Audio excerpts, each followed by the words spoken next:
बात है,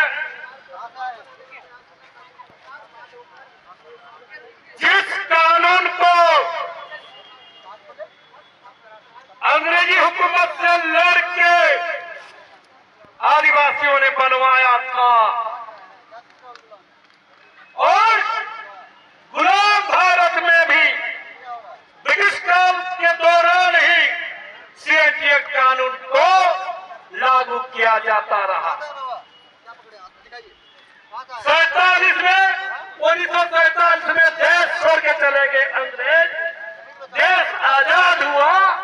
3 साल बाद 1950 में भारत का संविधान बना और इस संविधान में ही जो आदिवासियों को राइट्स मिले थे, जो अधिकार मिले थे, उससे भी ज्यादा अधिकार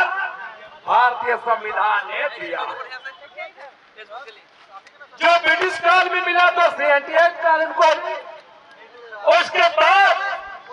1950 में भारतीय संविधान बनने के बाद शेड्यूल इलाका, जो इस देश के 10 को राज्यों में आदिवासी बहुल क्षेत्र में 5वीं अनुसूची इलाका कहा जाता है,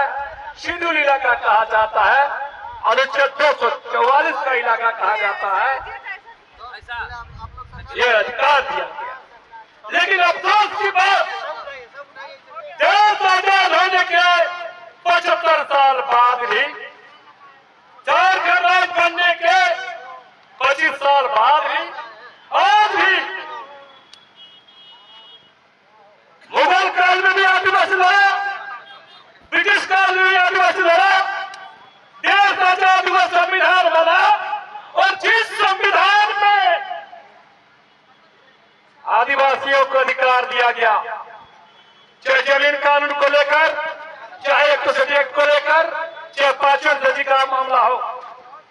और उसके लिए हम लोग यहाँ जो धरना देने आए हैं, बगल में यह राजभवन में राज्यपाल महोदय बैठते हैं, राज्यपाल महोदय बैठते हैं। यह राज्यपाल हम आदिवासियों का और आदिवासी इलाके का जो शेड्यूल इलाका है, 5वीं अनुसूची क्षेत्र है, उसका भी संरक्षक है, कस्टोडियन है। लेकिन अफसोस की बात यह है, अफसोस की बात यह है कि यहाँ पर बैठने वाला कोई भी राज्यपाल हो, चाहे बिहार राज्य के समय में पटना में बैठने वाला राज्यपाल हो, यह झारखंड बनने के बाद 25 साल तक आपके बगल में जो बिल्डिंग है, यहाँ पर एक ललाट साहब हुआ करते हैं, राज्यपाल हुआ करते हैं, और आप देखिएगा क्या है स्थिति, उसका पालन नहीं हुआ है। और इसलिए जो संवैधानिक प्रावधान है, जो सीएए एक्सपीडियंट है, जो कोर्ट बोल रहा है, हाईकोर्ट बोल रहा है, उसको लागू नहीं हो रहा है। और इसलिए आज हम लोग यहाँ पर उसी मांग को लेकर आए हैं और इसी मांग के तहत अगर ये गवर्नर, ये राज्यपाल, ये सिस्टम अगर नहीं सुनता है